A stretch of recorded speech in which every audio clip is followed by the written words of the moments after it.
The morning rush at the Riverside Diner had reached its peak, the small restaurant buzzing with the clink of silverware and the murmur of a dozen conversations. Steam rose from coffee cups, bacon sizzled on the grill, and waitresses weaved between tables with practiced efficiency. Outside, the parking lot was a mix of sedans, pickup trucks, and three massive 18-wheelers that dwarfed everything around them. Raymond Costa sat at the counter, his calloused hands wrapped around a cup of black coffee that had gone lukewarm while he studied the map on his phone.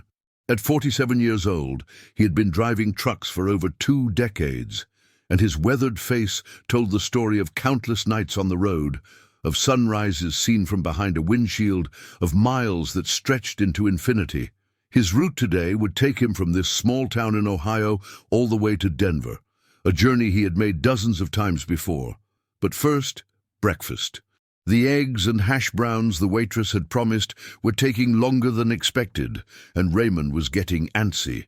He had a schedule to keep, deliveries to make, a boss who did not appreciate excuses. The bell above the door chimed, and Raymond glanced over his shoulder out of habit.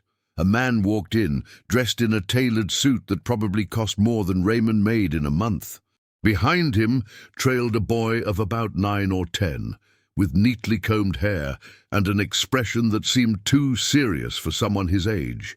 The man was talking loudly into his phone, gesturing with his free hand as if conducting an orchestra of invisible subordinates. "I don't care what the projections say," the man barked into the phone. "I want those numbers on my desk by noon, or heads are going to roll. Do you understand me? Noon." He ended the call with an aggressive tap and looked around the diner with barely concealed disdain.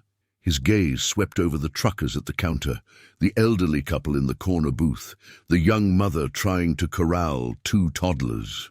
His lip curled slightly, as if the mere presence of ordinary people offended him. The hostess approached with a smile. "Good morning, sir. Table for 2. Is there a private area?" the man asked, his voice dripping with impatience. "Somewhere away from this?" The hostess's smile faltered slightly. "I'm sorry, sir. We're just a small diner, but I can seat you in the back corner if you'd like some privacy." The man sighed heavily, as if she had suggested he eat in a barn. "Fine. Whatever. Just make it quick." Raymond turned back to his coffee, shaking his head slightly. He had met men like this before. Men who believed their money made them better than everyone else.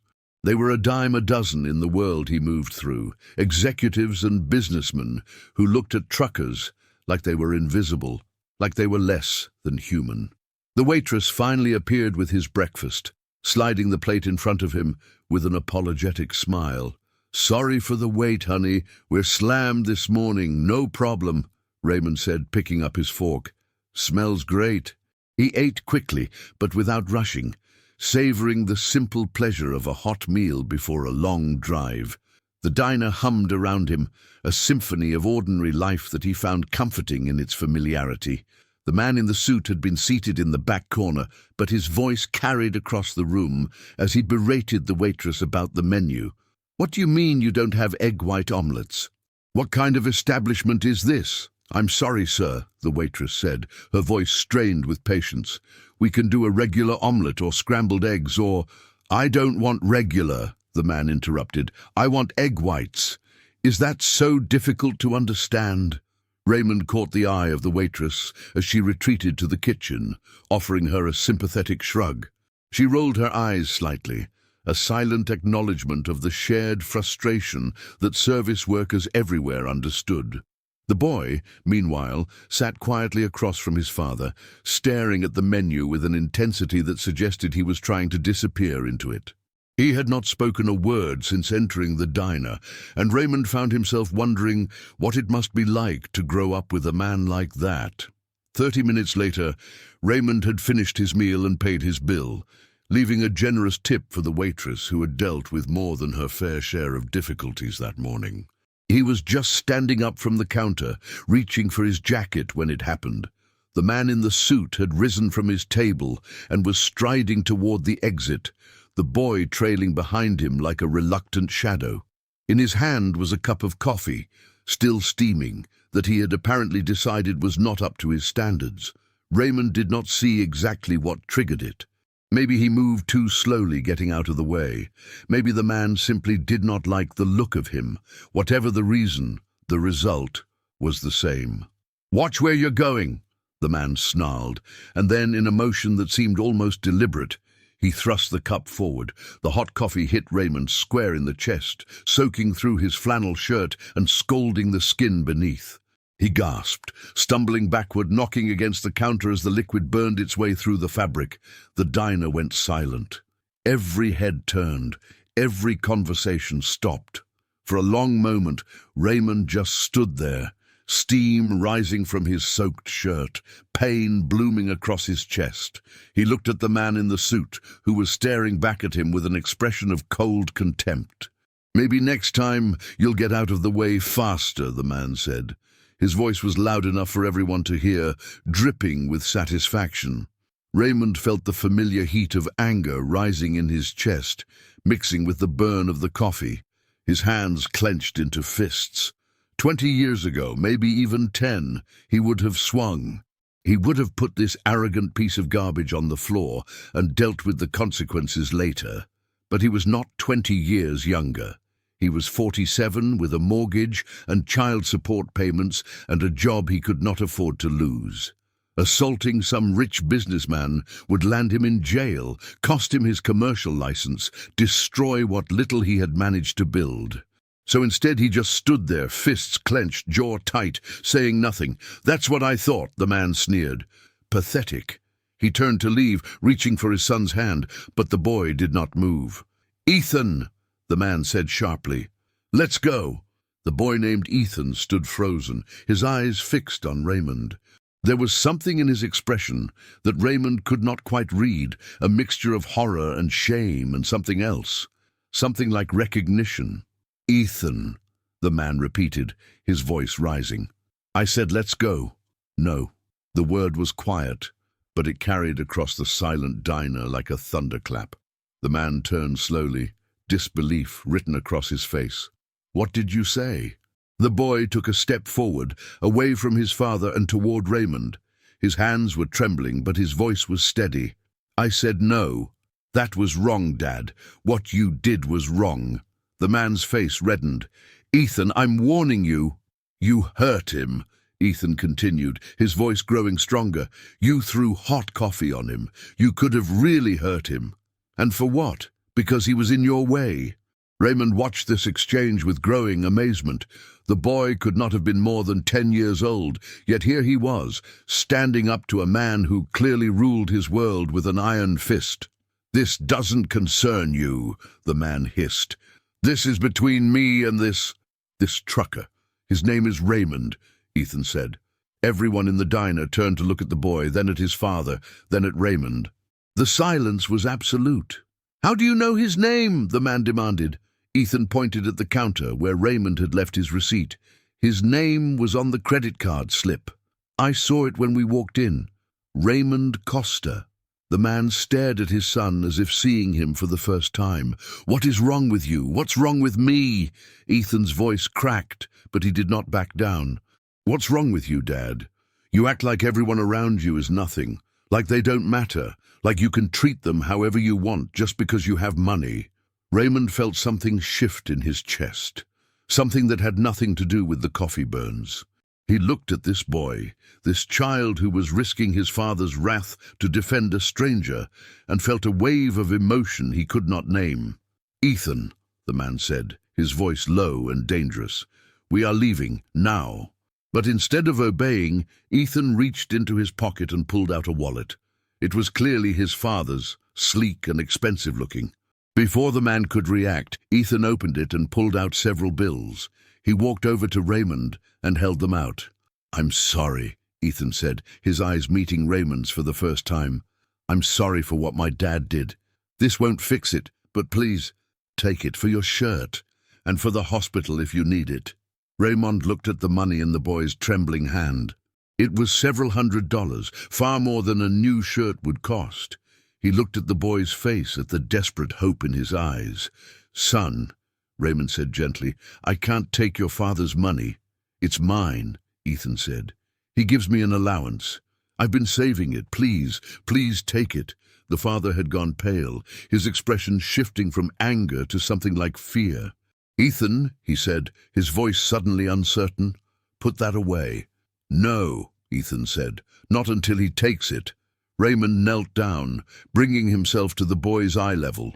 His chest still burned, his shirt was still soaked, but none of that mattered in this moment.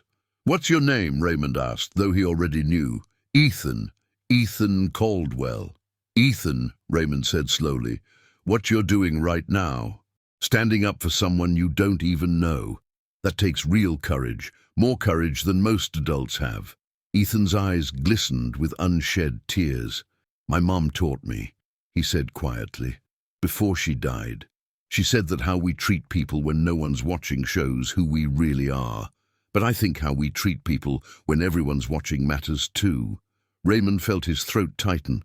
He glanced at the father, who seemed to have shrunk somehow, diminished by his son's words. "Your mom sounds like she was a wise woman," Raymond said. "She was," Ethan whispered. "Dad changed after she died. He wasn't always like this." "Ethan," the father said, his voice cracking, "that's enough."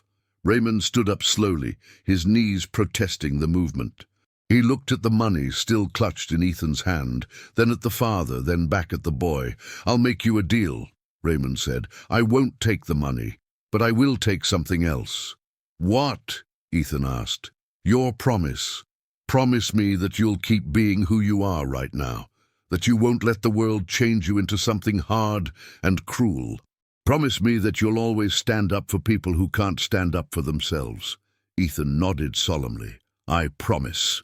Raymond extended his hand, and Ethan shook it. The boy's grip was surprisingly firm for his age. The diner had remained silent throughout this exchange, every patron watching with rapt attention. Raymond became aware of the eyes on him, of the weight of the moment, of the strange turn this morning had taken. He looked at the father, whose expression had become unreadable. The man stood frozen, his expensive suit and arrogant posture somehow diminished, as if his son's words had stripped away a layer of armor he had built around himself. Raymond took a deep breath. The anger was still there, simmering beneath the surface, but it was no longer the dominant emotion. Something else had taken its place, something he could not quite name. "You've got a good kid," Raymond said to the father. "A really good kid. Whatever else you've done, whatever else you've become, you should be proud of that." The man's jaw tightened, but he said nothing. Raymond turned to leave, but Ethan caught his sleeve. "Wait," the boy said. "Will you be okay? The coffee?" It looked really hot. Raymond looked down at his chest, at the soaked fabric clinging to his skin. The burning had subsided to a dull throb, but he knew there would be blisters tomorrow.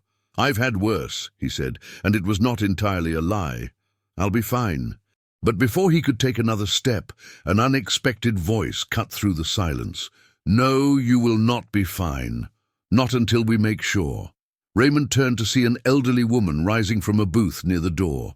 She was small and white-haired, with bright eyes that sparkled with determination.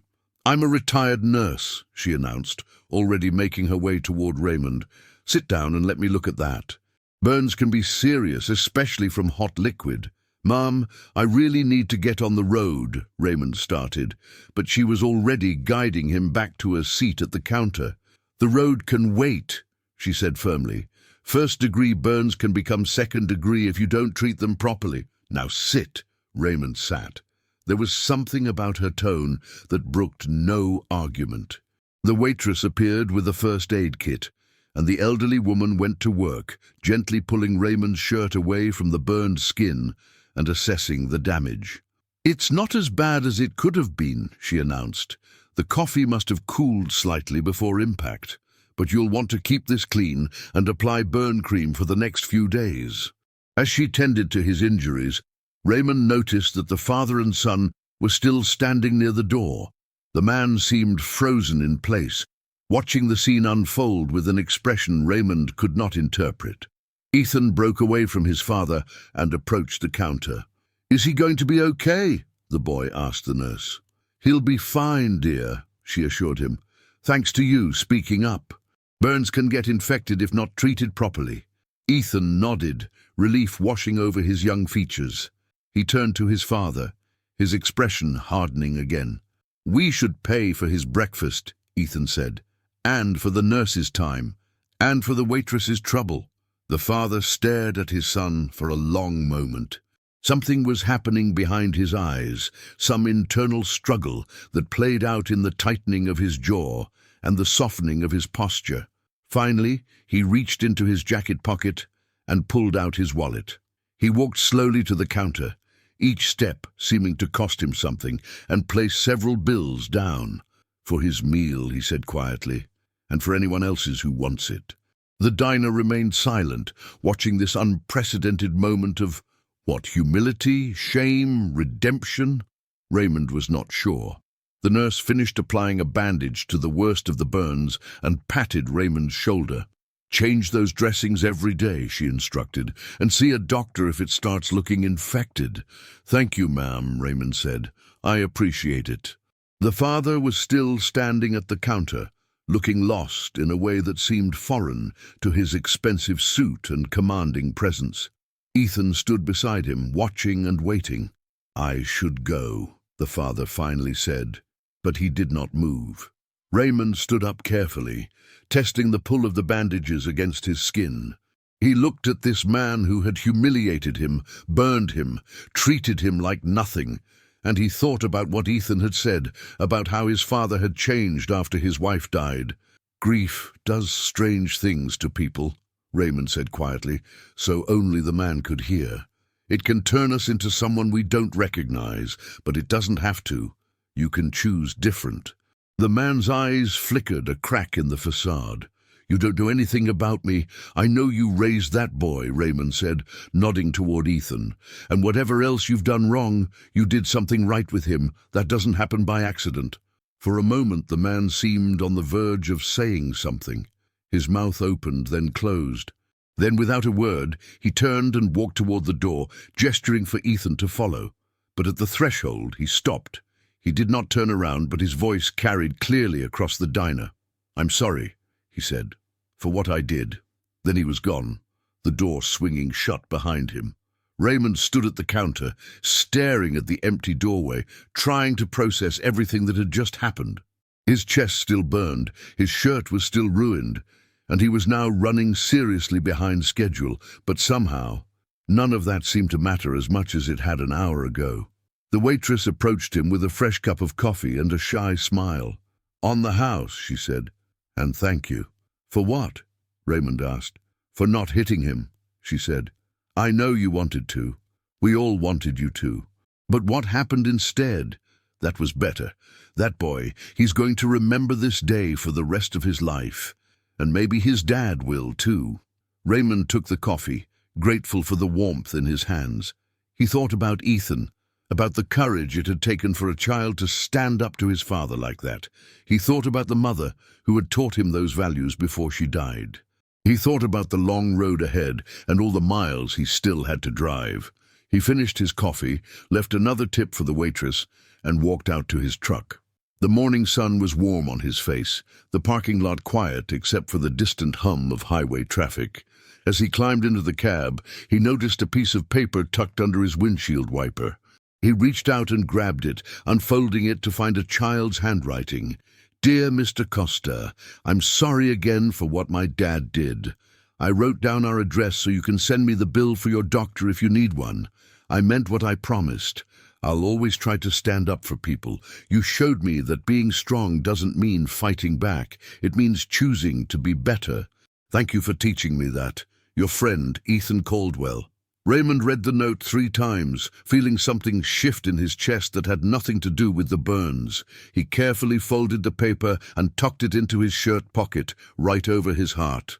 Then he started the engine and pulled out of the parking lot, pointing his truck toward Denver, toward the highway, toward whatever came next. The road stretched before him, endless and familiar. But Raymond Costa felt different somehow. Changed by a morning that had started with humiliation and ended with something like hope. 3 months later, Raymond was back in Ohio, his route bringing him through the same small town where everything had happened. He had thought about that morning countless times during the intervening weeks, had wondered about the boy and his father, had kept the note tucked in his glove compartment like a talisman. On an impulse, he pulled into the Riverside Diner, parking his truck in the same spot he had used before.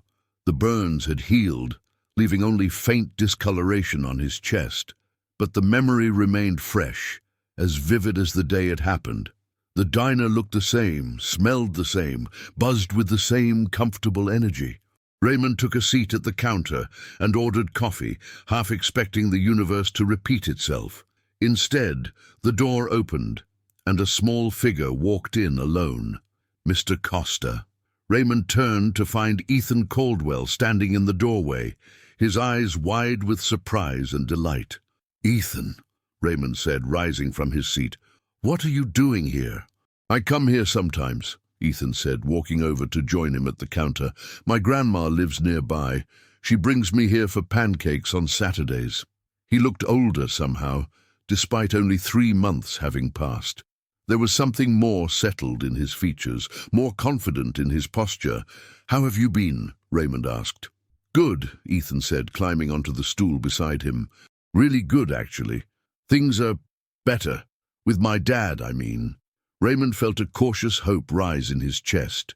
"Better how?" Ethan ordered a hot chocolate before answering, stirring it thoughtfully when it arrived. "After that day, he was really quiet for a while," Ethan said. "I thought he was angry at me. But then he started talking about my mom, about how much he missed her, about how scared he was of being alone." Raymond listened, saying nothing, giving the boy space to tell his story. "He started seeing a therapist," Ethan continued, "someone who helps him with his grief. She says he was so afraid of feeling sad that he turned it into anger instead, that he pushed everyone away because losing my mom hurt so much." "That sounds like a good therapist," Raymond said. "She is." Ethan smiled, a genuine smile that transformed his serious face. "Dad apologizes now, when he's wrong, I mean. He never used to do that before, and he asks me questions about school, about my friends. He listens when I talk." Raymond felt a warmth spread through him that had nothing to do with the coffee. He thought about that morning, about the choice he had made not to fight back, about the unexpected chain of events that had followed. "I'm glad," he said simply. "I'm really glad." "It was because of you," Ethan said, his voice earnest. "That day, when you didn't hit him, when you talked to him like he was still a person, I think it made him realize something. That he couldn't keep going the way he was." Raymond shook his head. "It wasn't me, Ethan. It was you. You were the one who stood up. You were the one who spoke the truth. All I did was not make things worse." "But you could have," Ethan pressed. "You had every right to be angry. He burned you, he humiliated you, and you chose to be kind instead." Raymond thought about that, about the moment when he had felt his fists clench, when every instinct had screamed at him to swing. He thought about the reasons he had not, the practical considerations that had stayed his hand, but he also thought about what had happened after, about the conversation with Ethan, about the apology from the father.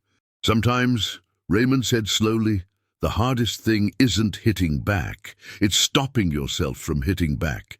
It's choosing to believe that people can change, even when they've given you no reason to believe it." "My mom used to say something like that," Ethan said. "She said that anger is like drinking poison and expecting the other person to get sick." "Your mom was a smart woman," Raymond said. "She must have been something special." "She was," Ethan agreed, his voice softening. "I miss her every day, but I try to remember what she taught me, to be kind, to stand up for people, to believe that everyone has good in them, even when it's hard to see." They sat in comfortable silence for a while, sipping their drinks, watching the morning crowd flow in and out of the diner. It was strange, Raymond thought, how a moment of violence had led to this, to a friendship between a middle-aged truck driver and a 10-year-old boy. "Mr. Costa," Ethan said eventually. "You can call me Raymond." "Raymond," Ethan corrected himself, then hesitated. Can I ask you something? Sure. Why do you drive trucks? I mean, you spend all your time on the road, away from everyone. Isn't it lonely? Raymond considered the question. It was one he had asked himself many times over the years, especially during the long nights when the highway stretched endlessly before him, and the radio could not quite fill the silence. It can be lonely, he admitted. But there's also a kind of peace to it. The road doesn't judge you. It doesn't care who you are or where you come from. It just is. And there's something beautiful about watching the country roll by, seeing the sun rise over mountains and set over plains. It reminds you how big the world is, how many different lives are being lived all at once. Ethan nodded slowly, absorbing this. That sounds nice, he said. Like a kind of freedom. It is, Raymond agreed. But freedom isn't everything. I've learned that the hard way. Sometimes the things that tie you down are the things that give your life meaning. Like family? Like family, Raymond confirmed. He thought about his own daughter, about the custody battles and the missed birthdays, and the relationship he was still trying to repair. Like the people who matter enough to make you want to come home. Ethan was quiet for a moment. Then he said, I think my dad is learning that too. He used to work all the time. He said it was because he needed to provide for us, but I think it was because he didn't know how to just be with us, without my mum there to translate, I guess. Raymond understood exactly what the boy meant. Some people could not sit still with their grief, could not let themselves feel it. So they ran. They ran to work, to anger, to whatever distraction would keep the pain at bay. It takes courage to stop running, Raymond said, to face the thing you're afraid of. Your dad is brave, even if he doesn't know it yet. Ethan smiled at that. I'll tell him you said so. He'll probably grunt and change the subject, but I think he'll be happy to hear it. The door to the diner opened, and a man walked in. Raymond recognized him immediately, though he looked different than before. The expensive suit had been replaced by casual clothes. The hard expression softened into something more human. William Caldwell stopped when he saw Raymond, surprise flickering across his features. Mr. Costa, he said, approaching slowly. I didn't expect to see you here. Raymond stood, extending his hand. Mr. Caldwell, it's good to see you. The handshake was firm but brief, both men navigating the awkwardness of their history. I was just telling Raymond about your therapy, Ethan said cheerfully, oblivious to his father's discomfort, and about how you're doing better. William shot his son a look that was half exasperation, half affection. Ethan has not yet learned the concept of discretion, he said dryly. Raymond laughed. He's honest. That's a good thing. William's expression shifted, becoming more serious. I owe you more than an apology, he said. What I did that day, there's no excuse for it. I was angry at the world, and I took it out on you because you were there. I know, Raymond said. Your son explained a lot. He shouldn't have had to, William said, glancing at Ethan with something like shame. I should have been the one to explain. I should have been better. You're being better now, Raymond said. That's what matters. They stood in silence for a moment, the weight of the past and the possibility of the future hanging between them. Would you like to join us for breakfast? William asked finally. It's the least I can do. Raymond glanced at Ethan, who was nodding eagerly. He thought about his schedule, about the miles he still had to cover, about the delivery waiting in Denver. I'd like that, he said. They took a booth near the window, the same one where William and Ethan had sat 3 months ago, but everything was different now. The tension was gone, replaced by something cautious and new. Ethan ordered pancakes and launched into a detailed description of his school project about volcanoes. William listened with genuine interest, asking questions, making jokes. Raymond watched this transformation with quiet amazement. So, William said eventually, turning to Raymond, Ethan tells me you drive all over the country. What's that like? Raymond considered the question. It's long hours and cheap coffee and a lot of time alone with your thoughts, he said. But it's also sunsets you wouldn't believe and people you never expected to meet. He paused, glancing at Ethan. Sometimes it leads you to places you didn't know you needed to be. William nodded slowly. "I spent my whole career trying to control everything," he said. "The numbers, the people, the outcomes. I thought if I could just manage it all perfectly, nothing bad would ever happen again. But that's not how life works, is it?" "No," Raymond agreed.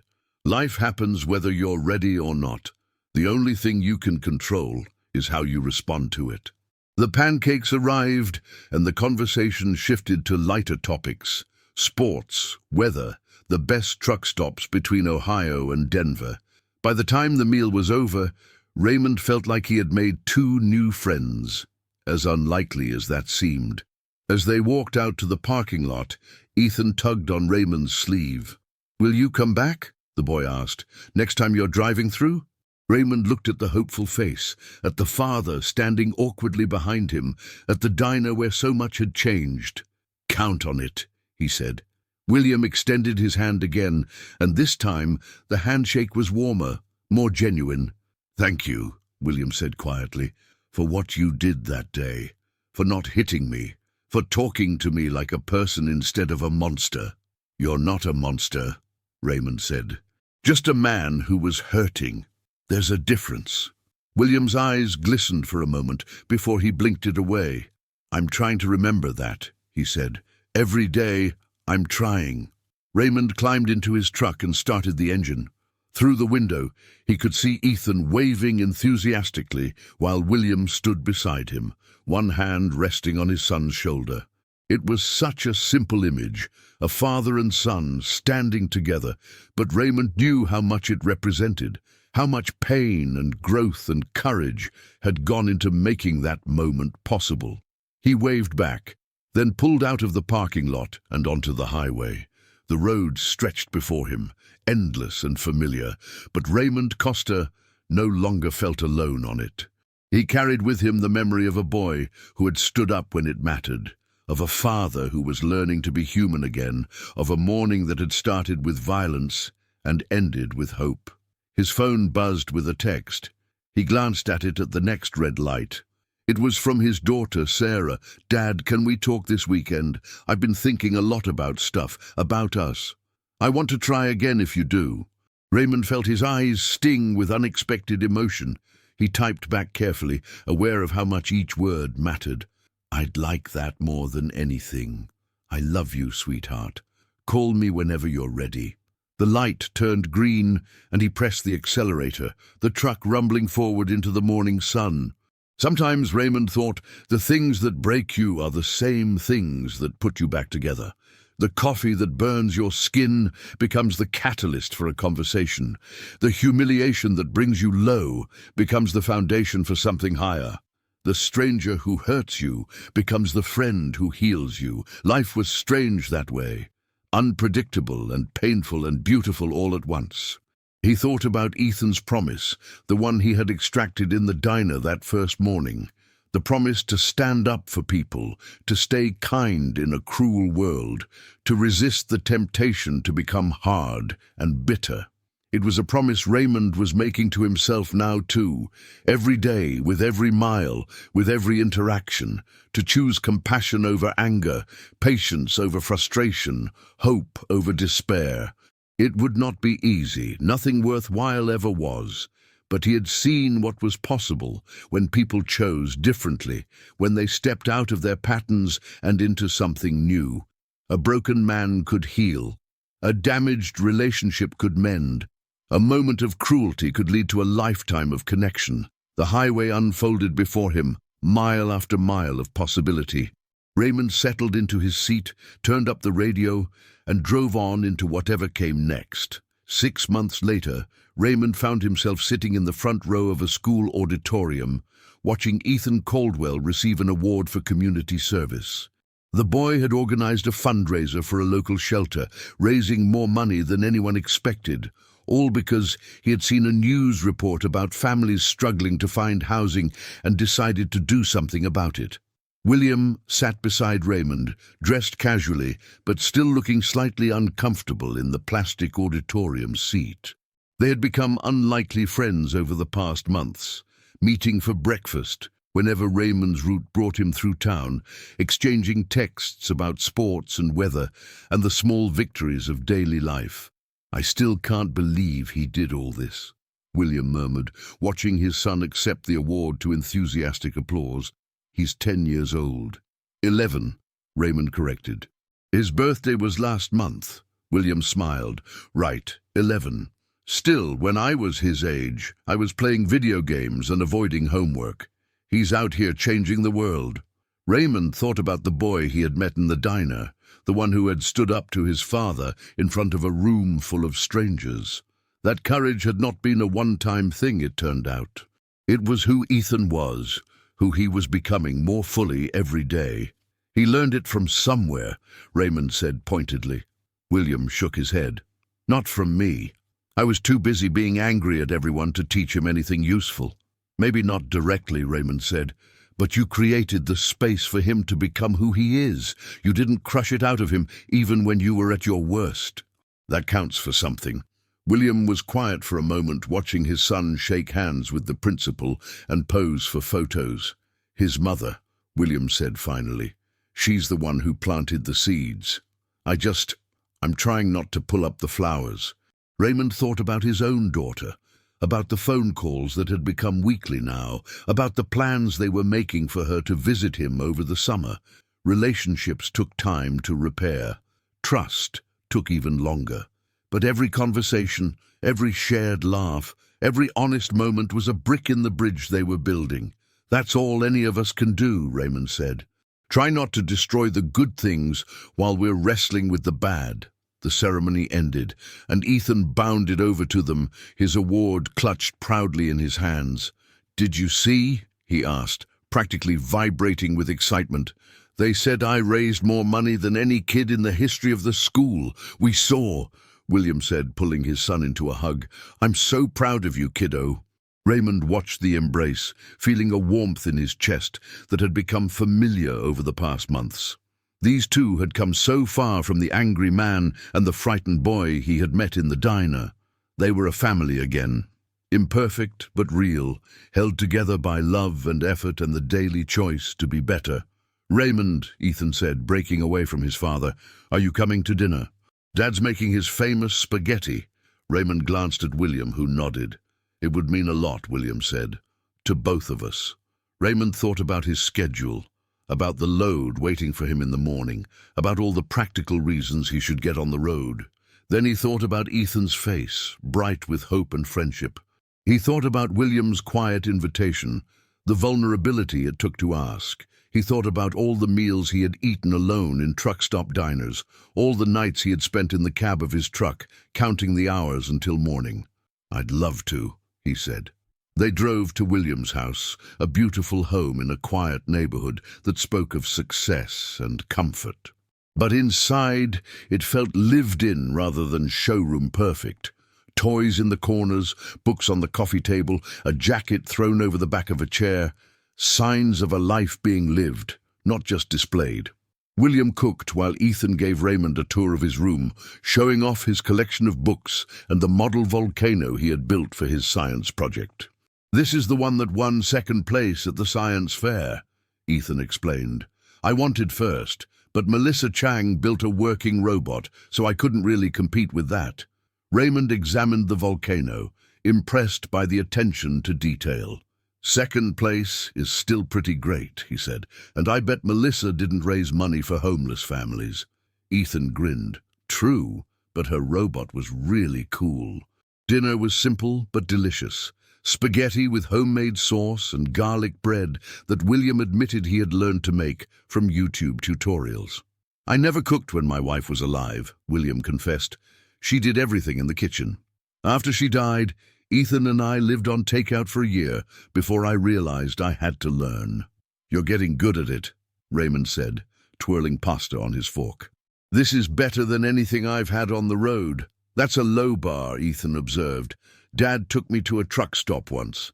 The coffee tasted like motor oil." Raymond laughed. "That's because it probably was motor oil. The good stuff is hard to find." They talked through dinner and into the evening, the conversation flowing easily between topics. William asked about Raymond's roots, genuinely interested in the logistics of cross-country trucking. Ethan peppered him with questions about the strangest things he had seen on the road. Raymond found himself sharing stories he had never told anyone, about the weird and wonderful experiences that came with a life of constant travel. "There was this one time in New Mexico," Raymond said, leaning back in his chair. "I was driving through the desert at about 3 in the morning, not another car for miles. And suddenly, out of nowhere, there's this guy standing on the side of the road in a full tuxedo, just standing there like he was waiting for a bus." "What did you do?" Ethan asked, eyes wide. "I stopped, of course. Thought maybe he needed help. Turns out he was a magician whose car had broken down on the way to a show. I gave him a ride to the next town, and he spent the whole trip doing card tricks in my passenger seat." "That's amazing," Ethan breathed. "The world is full of amazing things," Raymond said. "You just have to be paying attention." William cleared the dishes while Ethan challenged Raymond to a video game tournament. Raymond lost badly, but he did not mind. There was something precious about this ordinary evening, this simple connection, something he had not known he was missing until he found it. Later, as Raymond was getting ready to leave, William walked him to the door. "Thank you," William said quietly, "for being here, for being part of our lives." Raymond shook his head. "Thank you for letting me be part of them. I spent a lot of years thinking the road was enough, that I didn't need people. But I was wrong. We all need people," William agreed, "even when we don't want to admit it." They shook hands, and Raymond walked out to his truck, parked in the driveway like it belonged there. In a way, he thought, maybe it did. He drove back to his motel, the night quiet around him. Tomorrow he would hit the road again, would cover hundreds of miles before the sun set. But tonight, he carried with him the warmth of a meal shared with friends, the laughter of a boy who had changed his life, the handshake of a man who had once been his enemy. Life was strange, Raymond thought. Beautiful and painful and strange. A year ago, a man had thrown hot coffee on him in a diner, and everything had changed. Not because of the coffee, not because of the pain, but because of what came after. Because of a boy who stood up. Because of a choice not to fight back. Because of conversations that became friendships, that became something like family. Raymond had spent his life on the road, always moving, never staying, but he was learning slowly that home was not a place. It was the people who mattered to you, the connections you built, the moments you chose to be present for. He had Ethan, who reminded him that courage came in all sizes. He had William, who showed him that people could change if given the chance. He had Sarah, his daughter, who was slowly letting him back into her life. And he had the road, endless and beautiful, connecting all of them together. Raymond started the engine and pulled out of the motel parking lot, heading toward the highway. The night stretched before him, full of stars and possibility. He thought about that morning in the diner, about the split second when everything could have gone differently. If he had hit William, if he had given in to the anger, none of this would have happened. Ethan would have seen violence instead of restraint. William would have had his view of the world confirmed. The chain of events that led to healing would never have begun. It was humbling, Raymond thought, how much could depend on a single choice. How a moment of restraint could open doors that anger would have closed forever. The highway unfurled before him, a ribbon of light cutting through the darkness. Raymond drove on, carrying with him the lessons of the past year, the hope for the years to come. Somewhere out there, a 10-year-old boy was sleeping in his bed, dreaming about the people he would help, the world he would change. Somewhere, a father was learning to be present, to listen, to love without fear. Somewhere, a daughter was thinking about her father, considering forgiveness, imagining reconciliation. And here, in the cab of an 18-wheeler, a truck driver was discovering that it was never too late to find your way home. The road called to him, as it always had, but now he understood what it was really offering, not escape, but connection, not solitude, but the space to appreciate what he had. Raymond pressed the accelerator and felt the great truck respond, surging forward into the night. The miles unwound beneath his wheels, familiar and strange all at once. Tomorrow would bring new roads, new challenges, new opportunities for connection. But tonight, he was content. Content with the life he was building, the relationships he was nurturing, the person he was becoming, all because a rich man threw hot coffee on a trucker, and a kid next to him changed everything. 2 years later, Raymond stood at the back of a church, watching Ethan Caldwell deliver a speech at his grandmother's memorial service. The boy was 12 now, tall for his age, his voice steady despite the tears on his cheeks. "She taught me that kindness is never wasted," Ethan said, looking out at the gathered mourners. "Even when it seems like no one notices, even when the world feels too hard, kindness matters. It ripples out in ways we can't see, touching lives we'll never know about." That's what Grandma believed, and that's what I believe too. Raymond felt William shift beside him, dabbing at his eyes with a handkerchief. The past 2 years had transformed him from the angry man in the diner to someone Raymond was proud to call a friend. They talked regularly now, met up when Raymond's roots allowed, celebrated holidays and birthdays together like extended family. Sarah sat on Raymond's other side, her hand resting on his arm. His daughter had come into his life fully over the past months, their relationship rebuilt from the ground up through honest conversations and shared meals and the slow accumulation of trust. She had met Ethan and William, had embraced them as part of her father's new family, had even started calling Ethan her honorary little brother. "Grandma used to tell me stories," Ethan continued, "about the people she met during her long life. She said, everyone has a story, everyone has pain, everyone deserves compassion.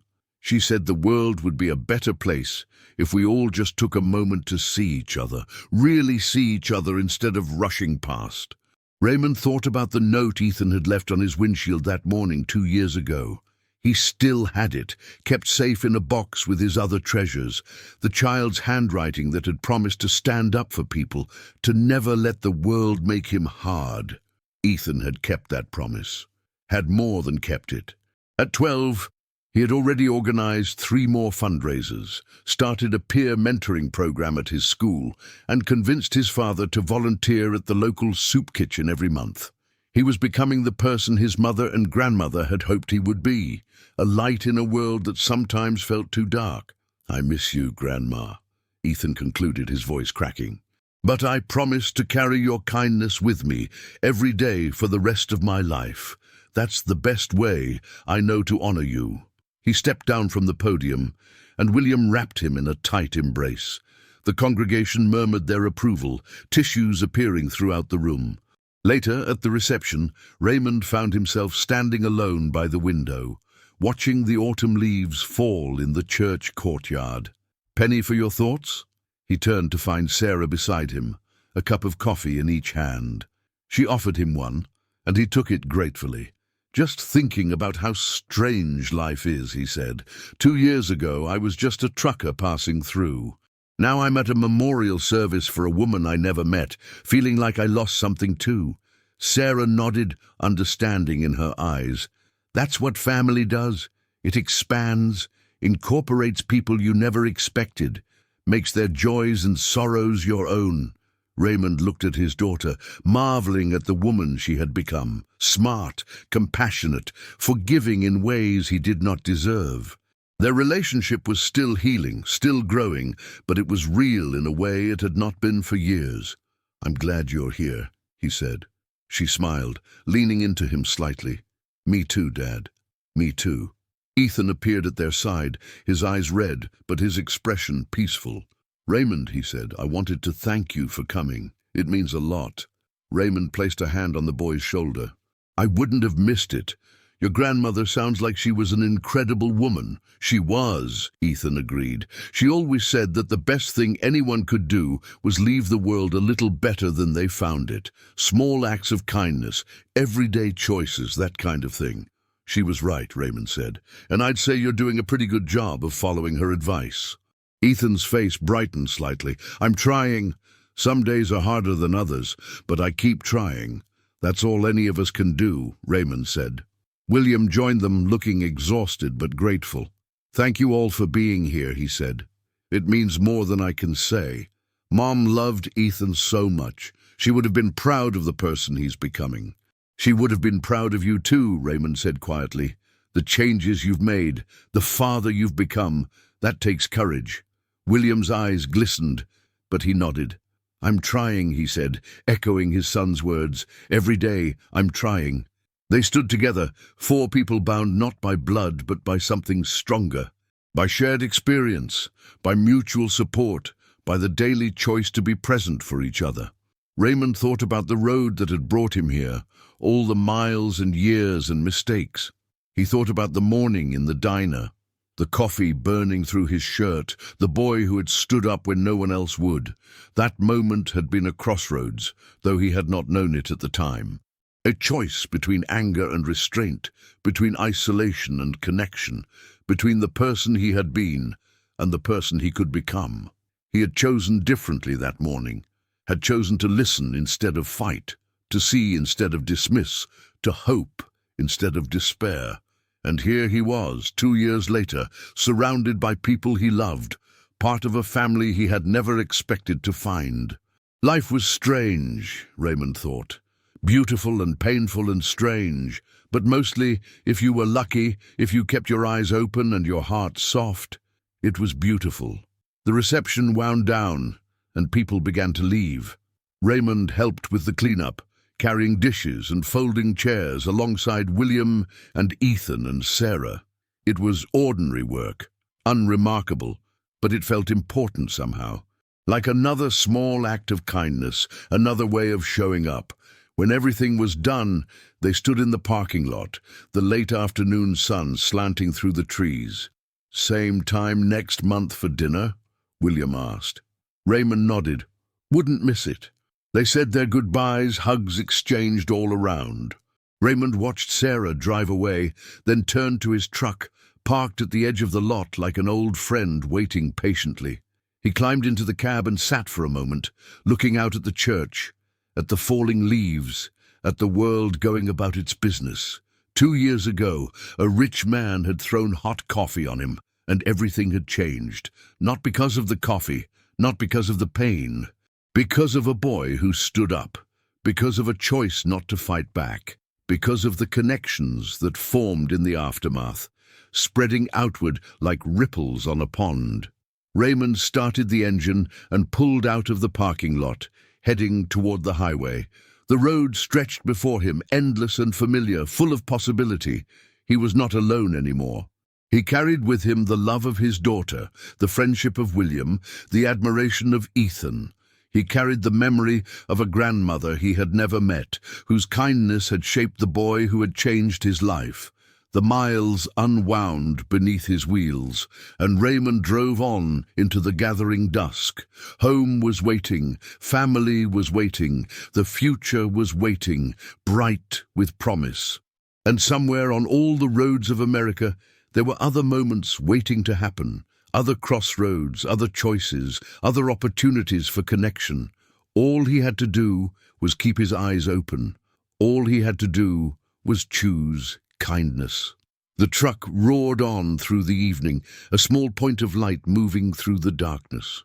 And Raymond Costa smiled, grateful for the strange and beautiful journey that had brought him here, grateful for coffee that burned, grateful for a boy who stood up, grateful for a life rebuilt from the broken pieces of the old one. The road called, and he answered, not running anymore, finally, truly heading home. The seasons turned, as they always did. Winter gave way to spring, spring to summer, summer to fall.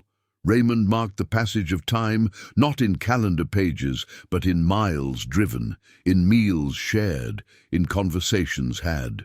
3 years after that fateful morning in the diner, he found himself once again at the Riverside Diner, sitting in the same booth where everything had begun. The diner had not changed much, just a few new pictures on the walls and a different brand of coffee. But Raymond had changed. The lines on his face were deeper now, earned through both hardship and joy. His hands were steadier, his heart fuller, his life richer than he had ever imagined it could be. Across from him sat Ethan, now 13, growing into a young man before Raymond's eyes. He had shot up several inches in the past year, his voice cracking occasionally in that awkward way of adolescence. But his eyes were the same, bright with intelligence and compassion, reflecting the person he was becoming. "I've been thinking," Ethan said, stirring his milkshake thoughtfully. "That's usually dangerous," Raymond replied, a smile tugging at his lips. Ethan grinned. "I've been thinking about what I want to do with my life, like really do." Raymond leaned back in his seat. "You're 13. You've got time to figure that out." "I know, but I think I already know. I want to help kids in the foster system. Kids who don't have anyone to stand up for them. Maybe be a social worker or a lawyer or something like that." Raymond felt a swell of pride that had nothing to do with biology. "That sounds like a perfect fit for you." "It started with you," Ethan said quietly, "that day in the diner, when my dad, you know, and I stood up, and you didn't hit him, and everything changed. I think about that day a lot, how different things could have been." Raymond nodded slowly. "I think about it too. It was a turning point for all of us. Dad talks about it sometimes," Ethan continued. "He says it was the wake-up call he needed. He says seeing me stand up to him, and then seeing you choose not to fight back, it made him realize how far he had fallen, how much he had let his grief turn him into someone his mom would have been ashamed of." "Your dad has come a long way," Raymond said. "He has." Ethan smiled, a complicated expression that held both love and the memory of harder times. "He's not perfect. He still gets frustrated, still works too much sometimes. But he listens now. He apologizes when he's wrong. He shows up. That's what matters," Raymond said. "Showing up, being present, doing the work." The waitress came by with their food, the same breakfast Raymond had ordered that morning 3 years ago. Eggs and hash browns, crisp bacon, toast with too much butter. Some things did not need to change. "Can I ask you something?" Ethan said between bites. "Always. Do you ever regret it? Not hitting my dad, I mean. Sometimes I think about how angry you must have been. How much you probably wanted to." Raymond considered the question carefully. He thought about the burning coffee soaking through his shirt, the rage that had risen in his chest, the way his fists had clenched of their own accord. In that moment, he said slowly, "All I wanted was to make him pay, to hurt him the way he had hurt me. But something stopped me. I'm still not entirely sure what it was. Maybe just exhaustion, maybe something deeper, but I knew somehow that if I swung, I would be throwing away more than a punch. I would be throwing away the chance for something better." "And you got something better," Ethan said. Raymond smiled. "I got you. I got your dad. I got my daughter back in my life. I got a family I never expected to have." They finished their breakfast and walked out to the parking lot, where Raymond's truck sat gleaming in the morning sun. It was a newer model now, a retirement present to himself after decades of driving other people's rigs. He had saved enough to buy it outright, and now he hauled freight on his own terms, choosing the routes that let him be home when it mattered. "Will you be at my graduation?" Ethan asked suddenly. Raymond looked at him, confused. "Graduation? You're in 8th grade." Ethan laughed. "I mean in 4 years. High school graduation. I want you to be there." Raymond felt his throat tighten. 4 years is a long time," he said. "A lot can change. Some things don't change," Ethan replied firmly. "Your family, Raymond, real family. Not the kind you're born with, but the kind you choose. And I'm choosing you." Raymond pulled the boy into a hug, feeling the surprising strength in those adolescent arms. "I'll be there," he promised. "Wouldn't miss it for the world." They parted ways. Ethan heading to the car where his father waited, Raymond climbing into his truck. Through the windshield, he could see William wave, a simple gesture that carried the weight of 3 years of friendship. Raymond waved back, started the engine, and pulled out of the parking lot. The road stretched before him, familiar and endless. But it felt different now, not like an escape, but like a thread connecting all the pieces of his life. Every mile he drove brought him closer to someone who mattered: Sarah in her apartment in Columbus, William and Ethan in their house in the suburbs, the friends he had made at truck stops across the country, people who knew his name and asked about his life. He thought about the man he had been 3 years ago, lonely, disconnected, convinced that the road was all he needed. That man seemed like a stranger now, a ghost from another life. The coffee had burned, that was true. The humiliation had stung, that was also true. But the pain had led to something extraordinary. A boy who stood up, a father who learned to change, a trucker who found his way home. Raymond settled into his seat and pressed the accelerator. The truck responded eagerly, eating up the miles with its familiar rumble. 4 years until Ethan's graduation.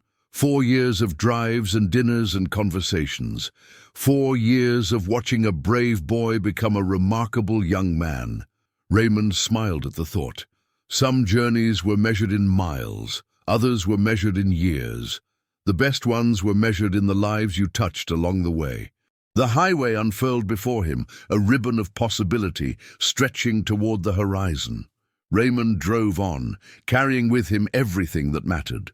The summer before Ethan's senior year of high school, William called Raymond with unexpected news. "I'm selling the company," William said without preamble, "taking early retirement." Raymond nearly dropped his phone. "What? Why?" "Because life is short," William replied. "Because I've spent too many years chasing money and not enough time living. Because my son is going to college next year, and I want to actually be present for what's left of his childhood."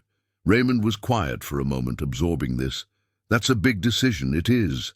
But it feels right. The company has been my whole identity for so long.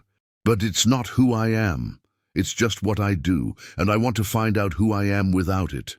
Raymond thought about his own journey, about the truck that had once been his entire world, about the family he had found when he finally looked up from the road. "What are you going to do?" he asked.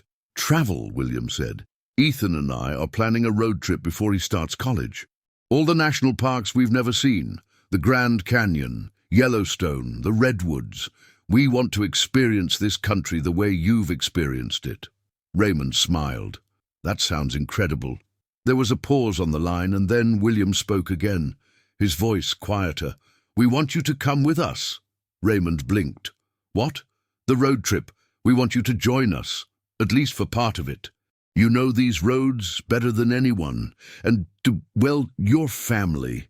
It wouldn't feel right without you." Raymond felt something swell in his chest, a warmth he had come to recognize as belonging. "I'd love that," he said. They planned the trip for August, after Ethan's summer job ended and before his senior year began. Sarah decided to join them for the first leg, and they rented a large RV that William jokingly called their land yacht. The morning they set out, Raymond stood in William's driveway, looking at the assembled group. William, relaxed in a way Raymond had never seen him before. Ethan, 17 now, tall and confident, a driver's permit in his pocket and dreams of adventure in his eyes. Sarah, Raymond's own flesh and blood, finally fully present in his life after so many lost years. They had come so far, all of them, from a moment of violence in a roadside diner, to this, a family setting out together to explore the country Raymond had spent his life crossing. "Ready?" William asked, dangling the RV keys. "Born ready," Ethan replied. They piled into the vehicle, Raymond taking the front passenger seat out of habit. William started the engine, and they rolled out of the driveway, leaving behind the familiar streets for the open road. The first few days were a chaos of navigation errors, rest-stop searches, and debates about music choices. But gradually, they found their rhythm. Early mornings spent watching the sun rise over new landscapes, afternoons hiking trails and taking photographs, evenings gathered around campfires, sharing stories and roasting marshmallows like a scene from a movie. "Tell us about the strangest thing you've ever seen on the road," Ethan demanded one night as flames danced between them. Raymond thought for a moment.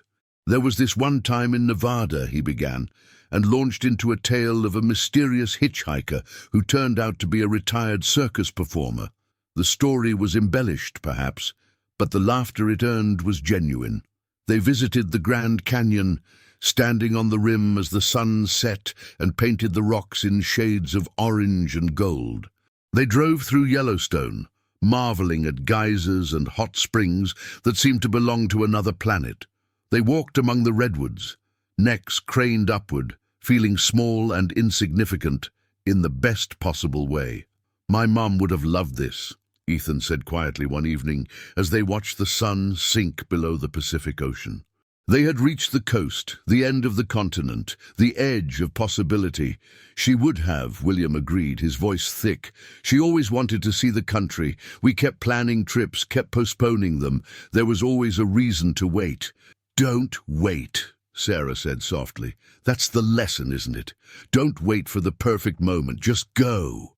Raymond nodded, thinking about all the years he had spent on the road, never really seeing what was around him, about the relationships he had neglected, the moments he had missed. "The perfect moment is now," he said. "Whatever you're waiting for, whatever you think has to happen first, it doesn't. Now is all we have." They sat in silence, watching the last sliver of sun disappear below the horizon. The sky turned pink, then purple, then dark.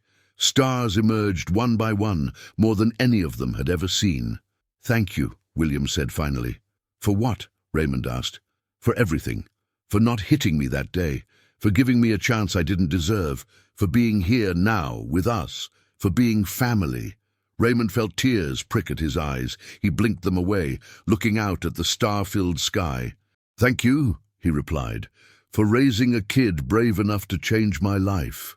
They drove back east slowly, savoring each mile, each conversation, each shared meal. By the time they returned home, 2 weeks had passed, but it felt like both longer and shorter. Time had a way of stretching and compressing when you were truly present for it. Sarah hugged Raymond goodbye at the airport, promising to visit soon. William shook his hand firmly, no words necessary between them.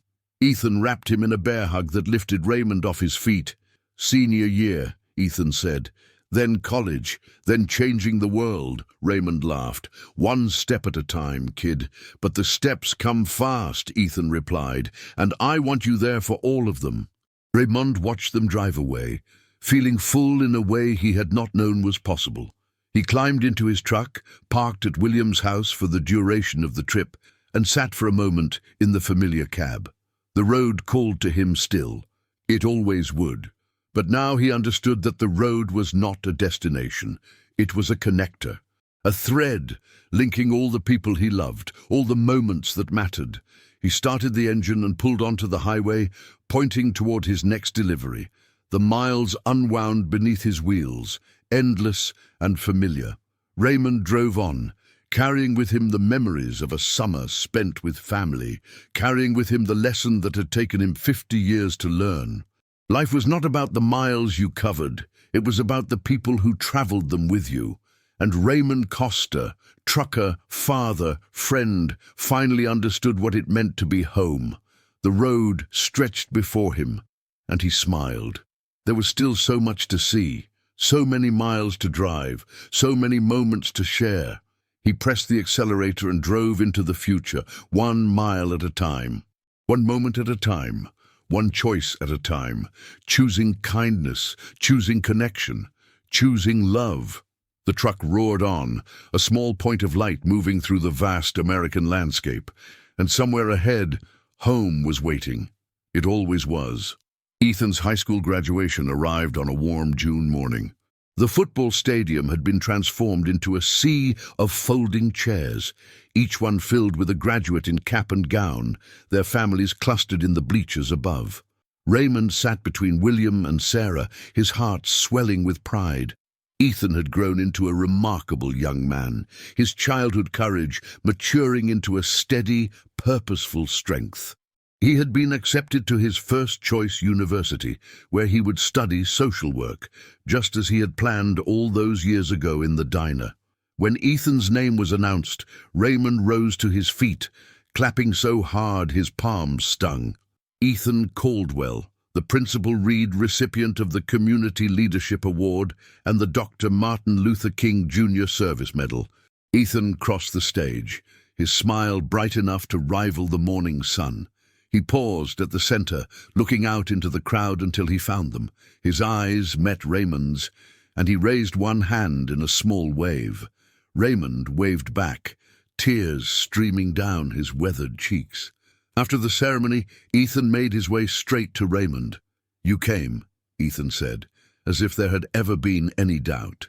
"I promised," Raymond replied. 4 years ago, in the diner, I told you I would be here." Ethan pulled him into a hug. "I couldn't have done this without you," he said quietly. "You showed me what it means to be strong without being cruel." Raymond shook his head. "You had that in you all along. I just happened to be there when you discovered it." Later that evening, at the graduation party, Raymond found himself in a quiet corner with Sarah. "Just thinking about how strange life is," he said. 5 years ago, I was driving through Ohio, minding my own business. Now I'm at a graduation party for a kid who feels like my own grandson." Sarah smiled. "He is your grandson, maybe not by blood, but in every way that matters." Ethan appeared with a young woman named Maya, introducing her proudly. She extended her hand to Raymond. "The trucker," Maya said. "The one who didn't fight back. Ethan talks about you all the time. He says you taught him that strength isn't about what you do when you're angry. It's about what you choose not to do." Raymond glanced at Ethan. "He taught me a few things too." As the party wound down, Ethan made an unexpected request. "I want to spend part of the summer on the road with you," he said, "seeing the country the way you see it, learning about the life you've lived." Raymond was surprised. "Are you sure? It's not as exciting as it sounds."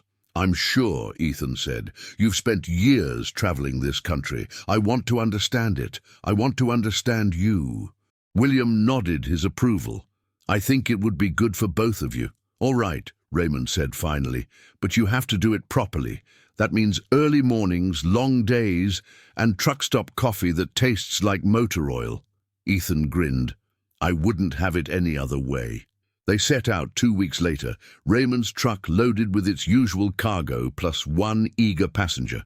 Ethan sat in the seat where so many miles had passed beneath Raymond's wheels, his eyes wide as they rolled onto the highway.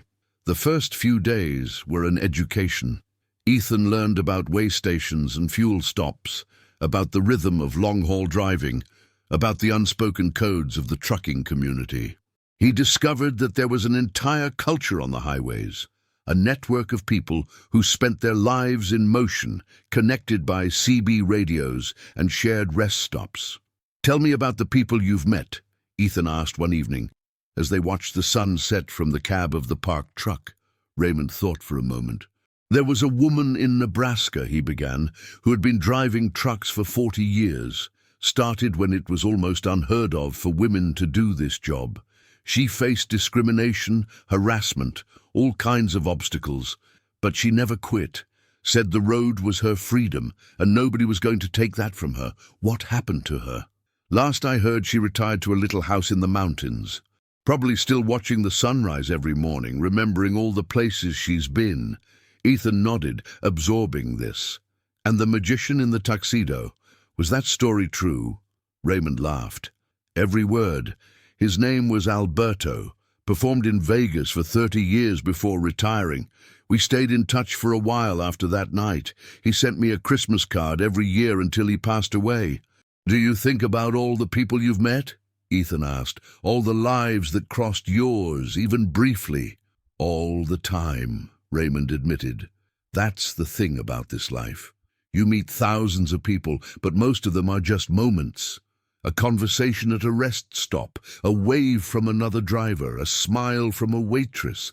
But sometimes those moments stick with you. Sometimes they change everything. Like when you met me," Ethan said quietly. Raymond nodded. "Like when I met you." They drove on through the days that followed, covering hundreds of miles, visiting cities and towns that blurred together into a tapestry of American life. Ethan asked questions constantly, wanting to understand everything about this world that Raymond had inhabited for so long. "Why did you become a trucker?" Ethan asked one day as they crossed the Kansas plains. Raymond considered the question. It wasn't a conscious choice, really. I was young, didn't know what I wanted to do with my life. A friend offered me a job helping with deliveries. One thing led to another, and suddenly I was behind the wheel of an 18-wheeler. Did you ever want to do something else? Sometimes, Raymond admitted. There were moments when I thought about settling down, getting a regular job, being normal, but the road kept calling me back. It was simpler out here. No complications, no expectations, just the highway and the horizon. But you were lonely, Ethan observed. Yeah, Raymond said softly. I was. I just didn't let myself admit it. They stopped for the night at a truck stop in Colorado, the mountains looming purple in the distance. As they sat eating dinner in the attached restaurant, a young trucker approached their table. "Excuse me," he said nervously. "Are you Raymond Costa?" Raymond looked up, surprised. "That's me." The young man's face lit up. "I thought so. My dad used to talk about you. Said you were one of the best drivers on the road. Said you helped him out once, when his rig broke down in Wyoming, stayed with him all night until the tow truck came." Raymond searched his memory, vaguely recalling the incident. "That was years ago.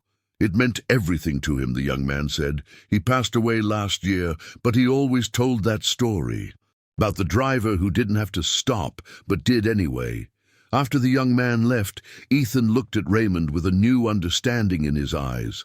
"You've been doing this your whole life," he said, "stopping when you didn't have to, helping people you didn't know." Raymond shrugged, uncomfortable with the praise. "It's just what you do." "No," Ethan said firmly, "it's what you do. Not everyone. You." They finished their trip a week later, Raymond dropping Ethan off at William's house before continuing on to complete his delivery. The goodbye was brief, but meaningful. A handshake that turned into a hug, a promise to stay in touch that both of them knew would be kept. "Thank you," Ethan said, "for showing me your world." "Thank you," Raymond replied, "for reminding me why it matters." He drove away, watching in his mirrors as Ethan waved from the driveway. The road stretched before him, endless and familiar, but it felt different now, fuller somehow, more alive. Raymond thought about all the years he had spent behind this wheel, all the miles he had covered, all the sunrises and sunsets he had witnessed. He thought about the lonely nights and the long hours, the sacrifices he had made and the connections he had missed. But he also thought about what he had gained: a daughter who had forgiven him, a friend who had once been an enemy, a boy who had become a man, who carried forward the lessons they had learned together. The road was not just a road anymore. It was a thread connecting all the pieces of his life, all the people he loved, all the moments that mattered. Raymond smiled and pressed the accelerator, driving on into whatever came next. The summer ended, and Ethan left for college. Raymond continued his routes, but now there were regular phone calls, video chats, care packages sent to a dorm room hundreds of miles away. The connection they had built did not weaken with distance. If anything, it grew stronger.